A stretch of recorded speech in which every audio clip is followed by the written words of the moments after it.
Reporting live at Billings Logan International Airport. Reporting in Laurel, Laura Kennedy, Color 8 News. Reporting live for Color 8 News, I'm Laura Kennedy. Many were concerned overnight right here at the Laurel Water Treatment Plant. However, we have good news to report this morning. Because of the temporary dam that they built yesterday, which is right underneath me here, park rangers here at Yellowstone are stopping vehicles and giving them this card distinguishing between a black bear and a grizzly bear and showing safety tips in case you encounter one. The Parking Advisory Board for the City of Billings just released the results of a 3-month study on parking downtown.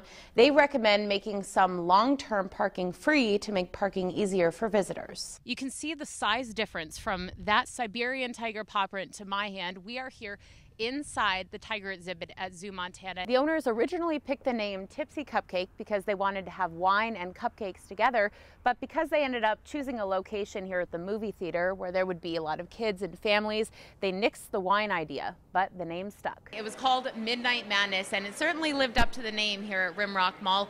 At midnight, about 2,000 people rushed entrances to get those first bargain deals. The goal of the Cancer Society's Look Good, Feel Better program is helping women heal from cancer treatment from the outside in. The Pride of Veterans Day does extend to the Billings Logan Airport this afternoon, where we are waiting for one soldier to come home. He's expected to arrive in about half an hour to 45 minutes. Here at the shrine, the special guest is in the building, and it's not the king. Instead, it's a little princess. We'll introduce you to Chloe right after the break. If you're driving along Highway 3 in Billings atop the rims, you might see something unusual today.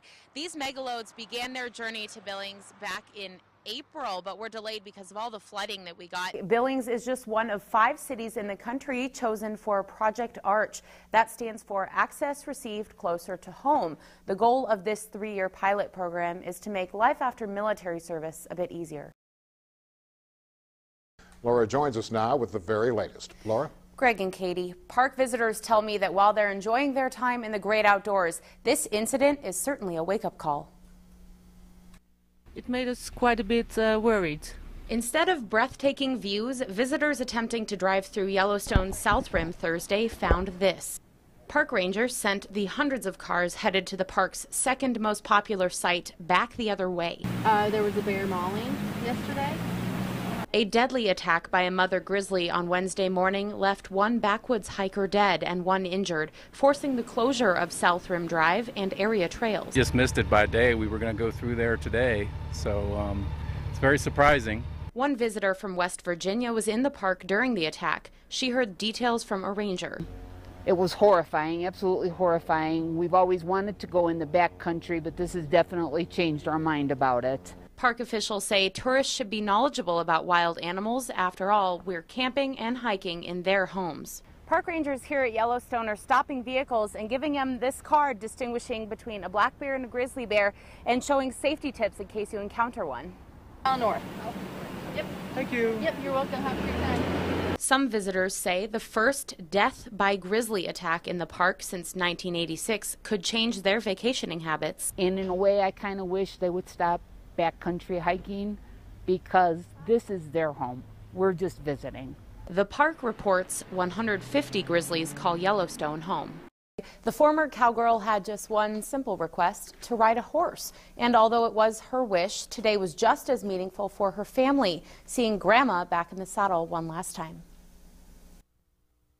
Out where a friend is a friend, Gladys McLaren climbed on the back of old Jesse James Friday afternoon.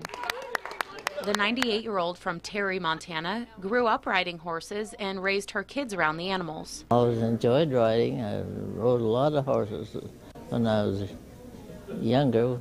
Bringing back a lot of memories for us, yes. Gladys hasn't had the chance to take the reins in 15 years, so this hospice patient's wish this holiday season was to ride a horse one final time. That's where Johnny Jonkowski and the Angel Horse program stepped in. This is her last time riding, and like I said, the family, all of us were like, wow. And even though Jesse James, the 29-year-old rescued horse, no longer makes dreams come true in the rodeo arena, he regained a whole new one. I think this value is a lot more priceless. It means a lot to all of us. That's why we took so many pictures. While today's ride wasn't quite what it used to be, Gladys says it did bring back memories of hitting the trails in her youth. I just enjoy doing it. I guess that's what you call fun. And for Marilee, Friday's ride brought back memories of a simpler time. Her parents, their horses, and wide open spaces. Went all over the land, you know, and a lot of trail rides. And it was just something that Mom and Dad did together. And I can't help but think my dad's up there looking at her. The Angel Horse program receives about 12 to 15 ride requests a month. They are currently looking for their own indoor facility. Laura Kennedy, Color 8 News.